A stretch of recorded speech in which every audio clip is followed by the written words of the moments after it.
I'm Father Cameli, Father Louis Cameli, priest of the Archdiocese of Chicago. My grandmother called me Lucho, which is little Lou or little Louis. I like to cook a lot. Like a lot of Italians, I don't always trust other cooks.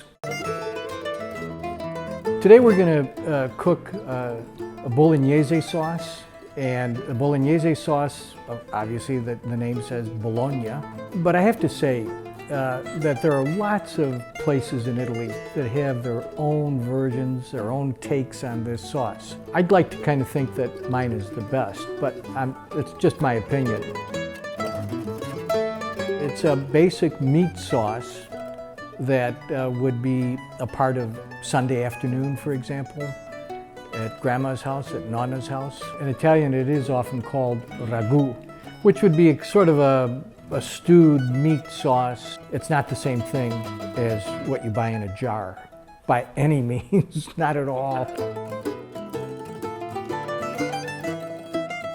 You start with minced onion and celery and carrot, sauteed in a bit of olive oil and butter. And the reason for doing that, the butter and olive oil, is so that raises the frying temperature of the oil. You can work and it doesn't burn. Butter and olive oil, both.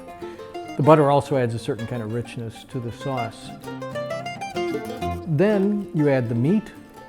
And in this case, we're using a combination of ground beef and ground pork. Brown that meat. And at that point, I like to add some nutmeg. Now the next step is very interesting. You add some milk. It tenderizes things, and it also adds a certain flavor. The next step is some red wine, and you cook that down. After that's cooked down, then the tomato. A tomato puree. Some people might use tomato paste with water.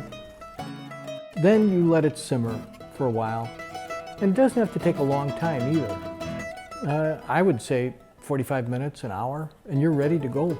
I prefer like tagliatelle. I think the flatter pasta, to my mind, is a little bit better. People have all kinds of opinions about this, and some people can be very fussy. I'm not that fussy. This is a little trick, but it's an important one. Drain the pasta, add butter to the hot drained pasta, let it melt a bit, then put it in the dish, and then put the bolognese on top. I mean, I think some people would just throw it all together. No. You have to put the sauce on top. Cardinal Supich likes this pasta. It has his endorsement. Well, which is not easy to get. He studied in Rome. He even studied cooking outside of Florence. And so he's a kind of particular guy. That makes me very happy to know that he approves my pasta. I don't want to embarrass him with some kind of a cook-off. So after the pasta is plated and the sauce is on top, then you serve cheese.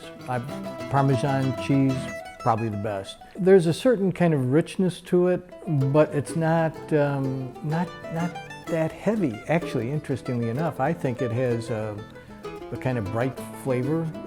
Actually, if you're going to eat in the Italian style, it's a great starter. So it's what the Italians call a primo piatto, first dish, but it gets you going. It's a wonderful way to begin a meal.